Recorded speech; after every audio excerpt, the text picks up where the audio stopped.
students, good morning. So we are continuing our chapter number 9, array and strings. In the last session we have learned about an array. Array is a collection of homogeneous type of data.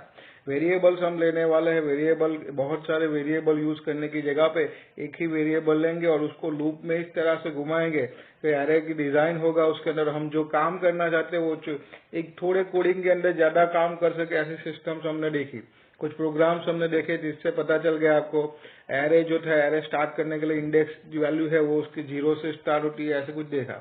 आज हम next topic देखने वाले हैं। Then next topic is string. String is nothing but sequence of characters.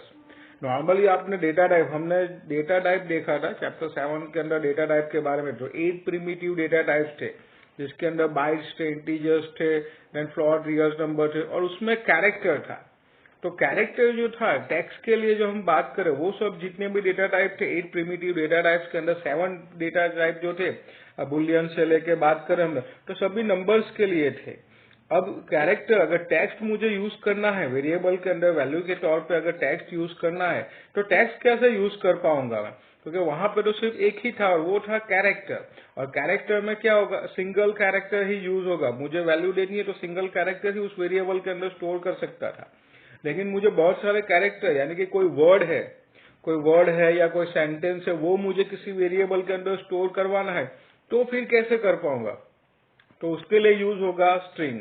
यहाँ पे बहुत अच्छी line लिखी है फिर से, string is nothing but sequence of characters. बहुत सारे कैरेक्टर्स मिलकर पूरा एक जो वर्ड या सेंटेंस बनता है that is the string. So only array of characters can be considered as a string. We have already studied and used the string literals, where a sequence of character is enclosed between double quotes. Double quotes के बीच में use करना है हमें। To use variable that can store string, Java supports two types of string that are handled by two classes, namely string and second is string buffer. In this chapter we will see the first one. Java की बात करें तो जो हम variables use करने वाले हैं जो स्टोर करेंगे स्ट्रिंग को, दो चीजें होती है। एक तो नॉर्मल स्ट्रिंग जो हम लोग यूज करने वाले जो इस चैप्टर में सीखने वाले हैं और दूसरा होता है string buffer. Some of the constructor that can be used to create an object are as follows. क्या क्या है देखिए, किस तरह से आप क्रिएट कर सकते हो उसके लिए। तो फर्स्ट वन स्ट्रिंग लिखिए, देन ब्रैकेट स्टाइन over without arguments create a string object with no characters, ऐसे अगर तैयार कर सकते हो। Then string, then character, then ARY means array और जो है ब्रैकेट यूज करना है। Creates a string object with in initial values using array arguments. दूसरी सिस्टम ये है कि इनिशियल वैल्यू यूज करके आप एरे आर्ग्यूमेंट के थ्रू आप स्ट्रिंग बना सकते हो। Third one string character array, initial start and initial length, INT start and INT length. ये क्या होता है समझिए कि string object using one day argument starting at array start, जो भी किसी नंबर से स्टार्ट करना है और लेंथ दे देनी with length number of characters. For example मैं मेरे नाम की बात करूँ कि भाई हिमांशु लिखा है तो HIMANSHU इतने कैरेक्टर्स है तो वो कैरेक्टर्स आ गए उतने, चार डिफरेंट 8 कैरेक्टर्स हो गए उसके अंदर। अब INT स्टार्ट, तो index start is with the 0 यानी H जो है वो 0 से स्टार्ट होगा 1। अब मैं INT स्टार्ट के अंदर मैं लिखता हूँ M, 2 लिखता हूँ, 2 यानी क्या होगा, INT स्टार्ट, INT नंबर है तो 2 लिखूंगा, 2 कौन सा होगा 0 1 2 यानी HIM, M से स्टार्ट होगा। और लेंथ में मैं दे देता हूँ 3 के, यानी कि 3 कैरेक्टर तक वो जाएगा यानी MAN यानी MAN, ऐसा उसके अंदर वैल्यूज मेरे सामने आउटपुट में आएगी। तो इस तरह से भी आप उसके अंदर क्रिएट कर सकते हो। Then string, string str object, create a string object which is the same as object specified in argument। जो भी आप स्पेसिफाई करोगे आर्ग्यूमेंट, हम एग्जांपल्स देखेंगे आपको आइडिया आ जाएगा किस तरह से इसके अंदर वर्क होता है। Then string literal, create a string object that refers to a literal specified in arguments। Now figure 9.5 shows the use of various types of string class constructor। Do not forget to use new operator while creating object। ये याद में रखिएगा new operator हर बार use करना है आपको। चलिए किस तरह से देखिए, एक प्रोग्राम है स्ट्रिंग 1 का, वो देखेंगे जिससे आपको जल्दी समझ में आ जाए किस तरह से ये स्ट्रिंग क्रिएट होते हैं। तो सबसे पहले हमारा क्लास तैयार होगा, उसका नाम दे दिया हमने स्ट्रिंग 1। अब उसका कर्ली ब्रेसेस बनेगा, देन पब्लिक स्टैटिक वॉइड में स्ट्रिंग एस या ARGS आप दोनों में से कोई भी यूज कर सकते हो। यहाँ पे कैरेक्टर यूज किया गया है, नेम उसका variable, character data type use करके नेम नाम का वेरिएबल लिया है, उसके अंदर 4 डिफरेंट कैरेक्टर दिए गए हैं इनिशियल वैल्यू के तौर पे, JAVA मीन्स जावा के 4 कैरेक्टर लिए गए। अब कैसे जो हमने ऊपर देखा वो कैसे इसके अंदर यूज होता है वो समझिए। पहला है सिंपल, जिसके अंदर पहला सिंपल में क्या था कि कुछ भी दिए बिना ही हम इसको विदाउट एनी आर्ग्यूमेंट हम यूज करते हैं, जैसे string str1 is equal to new string. अब यहाँ पे कोई भी आर्ग्यूमेंट नहीं दी है हमने। दूसरा है स्ट्रिंग str2, जिसके अंदर न्यू स्ट्रिंग और उसके अंदर नेम लिया है। नेम यानी ऊपर जो नेम का वेरिएबल है मेरा वो आ जाएगा, नेम के वेरिएबल में जो वैल्यू है JAVA वो आ जाएगी उसके अंदर। Then string str3 new string, जिसके अंदर नेम यानी जो ऊपर जो नेम है वेरिएबल वो, उसमें 1 और 2 लिखा है। 1 यानी क्या हुआ, INT स्टार्ट, 1 से स्टार्ट होगा, 1 से स्टार्ट होगा यानी क्या, यहाँ पे 4 कैरेक्टर है हमारे पास, तो जे जो है उसको इंडेक्स वैल्यू मिलेगी 0, 0 से स्टार्ट होता है याद रखेगा, यानी 0 1 2 3 ऐसा हुआ है हमारे पास। तो 1 यानी क्या हुआ A, और कितने लेंथ है, लेंथ 2 है, तो 2 कैरेक्टर यानी A और V, 2 ऐसे कैरेक्टर आएंगे उसके अंदर। String str4 string str3 argument दी है हमने, तो str3 जो ऊपर हमने यूज किया उसका जो आउटपुट होगा वो यहाँ पे हो जाएगा। और स्ट्रिंग str5 जिसके अंदर न्यू स्ट्रिंग के अंदर सीधा हमें जो भी वैल्यूज प्रिंट करवानी है स्ट्रिंग के तौर पे वो लिख देंगे, बराबर है। तो इस तरह से डिफरेंट डिफरेंट स्ट्रिंग्स प्रोग्राम के लिए अंदर तैयार किया हमने। अब ये तो प्रोग्रामिंग के अंदर हुआ, कोडिंग के अंदर हुआ, मुझे इसको आउटपुट में लाना है तो क्या यूज करना पड़ेगा, system.out.println। अब system.out.println में यूज कर रहा हूँ, जिसके अंदर क्या करना है, पहले तो मैं टेक्स्ट प्रिंट करवाऊंगा str1 is, double invert comma में लिखा है, और str1 जो मेरा वेरिएबल है, स्ट्रिंग वेरिएबल है, उसकी वैल्यू यानी अब वेरिएबल के टेक्स्ट के साथ वेरिएबल की वैल्यू प्रिंट करवानी है तो प्लस साइन के साथ उसको ज्वाइन करना पड़ेगा। str1 is str1। अब str1 में क्या है, न्यू स्ट्रिंग, बट कोई भी आर्ग्यूमेंट दी नहीं है, यानी उसमें कुछ भी नहीं है। तो आप सामने आउटपुट में देख सकते हो क्या हुआ है, पूरा कोडिंग लिखने के बाद आपको ये फाइल सेव करनी है। सेव जब करोगे कौन से नाम से सेव होगी, जो string1 नाम है उसके नाम से सेव होगी, यानी string1.java। फिर कंपाइल करवाने हैं टूल्स में जाके, अगर कोई भी एरर नहीं है तो एग्जिट कोड वैल्यू 0 आ जाएगी और उसकी डॉट क्लास फाइल बन जाएगी, और उसको हम रन करवाएंगे तो ये आउटपुट हमको मिलेगा। अगर एरर होगी तो एग्जिट कोड की वैल्यू 1 आएगी और जो भी एरर होगी वो आपको दिखाई देगी उसके अंदर। चले, तो यहाँ पे हमारा एररलेस प्रोग्राम है, आउटपुट आ रहा है हमारे पास, क्या आउटपुट आ रहा है वो समझिए। तो पहला str1 है, तो str1 के अंदर क्या है, कोई भी आर्ग्यूमेंट नहीं दिए, तो सीधा देखिए वो प्रिंट आउटपुट में क्या है, str1 is, और आगे कुछ भी नहीं है, तो कोई आर्ग्यूमेंट ही नहीं दिया हमने।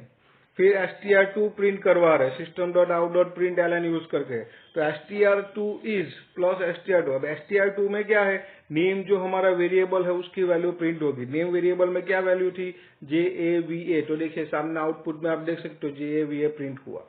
फिर str3 is, तो str3 में क्या किया था हमने, तीसरी जो सिस्टम यानी नेम वेरिएबल लिया, कहाँ से स्टार्ट करना है वो वैल्यू दी, और कितनी लेंथ देनी है वो दी। 1 दिया, 1 यानी क्या हुआ, A पे गया, और 2 कैरेक्टर्स यानी AV, यानी str3 is AV, ऐसा आउटपुट हमारे सामने आ गया। str4 के अंदर क्या है, वही ऑब्जेक्ट को रिपीट करवाया, यानी str3 की जो वैल्यू है वही रिपीट करवाए, यानी AV अगेन रिपीट हुआ। और str5 में तो सीधा हमने दे ही दिया है, जो स्ट्रिंग है वही दे दी है जावा, तो वो सीधी प्रिंट होके आपके सामने आ गई। तो इस तरह से स्ट्रिंग वर्क होता है, स्ट्रिंग क्रिएट होता है। In Java, characters are stored using 2 bytes. To save space, if the characters are ASCII, we should use an array of bytes instead of array of characters. We can use constructor with array of bytes as an arguments. Try the same program by replacing character array with byte array. Byte array character change करके क्या होगा वो देख सकते हो आप। Not literals are stored in memory. When two strings objects are created using same string literals, memory space is not allocated for second object. Both objects refer to the same memory location. Separate memory is allocated when string objects are created using new operator, even if strings are identical. Code listing given in figure 9.16 shows such example. देखिए यहाँ पे एक example दिया है, वो देखिए कि किस तरह से उसमें होगा। ट्रू फॉल्स सिस्टम्स यूज किए हमने, क्या कहाँ पे ट्रू हो रहा है कहाँ पे फॉल्स हो रहा है वो समझिए। चलिए ये प्रोग्राम तो आपको समझ आए, देखिए कि क्या लिखा है str1 के अंदर, आई लाइक जावा। str2 के अंदर भी क्या लिखा है, आई लाइक जावा। str3 के अंदर क्या लिखा है, न्यू स्ट्रिंग और आई लव इंडिया लिखा है, और str4 के अंदर न्यू स्ट्रिंग str3 लिखा है उसके अंदर। चलिए अब क्या होता है देखिए, अब यहाँ पे system.out.println यूज करके हमने क्या प्रिंट करवाया, str1 इज str2, ये दोनों सेम है कि नहीं वो चेक करवाया है। सेम दूसरे पॉइंट के अंदर str3 is equal to str4, double equal to sign is a comparison operator, यानी कंपेयर करेगा दोनों के अंदर जो वैल्यू है, अगर सही होगा तो आंसर ट्रू आएगा, अगर रॉन्ग होगा तो आंसर फॉल्स आएगा, यानी मैचिंग नहीं होंगे तो फॉल्स होगा। अब str1 is equal to str2 सामने आउटपुट में आप देख सकते हो, तो str1 में क्या वैल्यू है, आई लाइक जावा, str2 के अंदर भी आई लाइक जावा है, यानी कंपैरिजन में दोनों सही है, सेम टू सेम स्ट्रिंग है, तो यहाँ पे आंसर क्या आएगा, ट्रू। तीसरी और चौथी में str3 और str4 में देखिए, str3 में क्या लिखा है, आई लव इंडिया, और str4 में str3 को ही कंप्लीट करवा, यानी जब मैं इसको प्रिंट कराऊंगा तो आई लव इंडिया ही आएगा। नीचे देखिए system.out.println यूज करके जब प्रिंट करवाया तो सामने देखिए आउटपुट में आई लव इंडिया ही आ रहा है str4 के अंदर, but str3 is equal to str4 नहीं हो रहा है, फॉल्स हो रहा है। क्यों? क्योंकि यहाँ पे हमने न्यू ऑपरेटर यूज किया, न्यू ऑपरेटर मीन्स वो अलग से उसके लिए मेमोरी स्पेस नहीं देगा, यानी अलग से मेमोरी स्पेस नहीं देगा, अलग से हो रहा है उसके अंदर, यानी उसके लिए आइडेंटिकली वो क्या हो गया, अलग है, ये दोनों अलग है, ऐसा उसके लिए होगा। इसलिए यहाँ पे क्या हो गया, str3 is equal to str4 is equal to answer क्या है, फॉल्स हो गया, बराबर है। बाकी तो system.out.println यूज करके str1 की value I like Java, str2 की value I like Java, str3 में आई लव इंडिया, और str4 के अंदर str3 की वैल्यू यानी अगेन आई लव इंडिया आ जाएगा उसके अंदर। In code listing given in figure 9.16, note that str1 is equal to str2. Compare that contents of str1 and str2 is not the object of str1 and str2. String objects str1 and str2 are created using same string literal but without using new operator. Here both reference variable str1 and str2 refers to the same instance as created for the str1. For object str2, separate memory is not allocated as seen in figure 9.17. In the same program, string object str3 and str4 are created using new operator. The contents of both these objects are the same and they refer to different memory location. Separate memory is allocated for these two objects as seen in figure 9.17. आप देख सकते हो यहाँ पे बताया है str1 और str2 दोनों के अंदर क्या है, हमने विदाउट न्यू ऑपरेटर यानी नई वैल्यूज नहीं लेनी हमें, इसलिए विदाउट न्यू ऑपरेटर यूज किया आई लाइक जावा, तो दोनों की वैल्यू आई लाइक जावा अगर एक ही मेमोरी जगह पे है वहां पे वो स्टोर हो गई। जबकि str3 के अंदर हमने आई लव इंडिया लिखा है और str4 के अंदर क्या str3 की वैल्यू, अब यहाँ पे दोनों न्यू ऑपरेटर यूज करने की वजह से क्या दोनों के मेमोरी स्पेस क्या हो गई, अलग अलग हो गए, यानी दोनों चीजें अलग हो जाने की वजह से वो जो कंपेरिजन के टाइम पे क्या आंसर आया हमारे पास, फॉल्स आया। तो इस तरह से ये पूरा स्ट्रिंग वर्क करेगा। उसके बाद जो है स्ट्रिंग क्लास मेथड से, the string class provide method to compare string, find length of string, combining string, obtaining sub string, converting strings, splitting string, searching for character patterns in the string, etc. We will see the example used from this methods through program. String class की बात करें हम तो बहुत सारे methods हमको provide करते हैं, जैसे जो दो स्ट्रिंग है उसको कंपेयर करवाना, जैसे हमने देखा था मैं।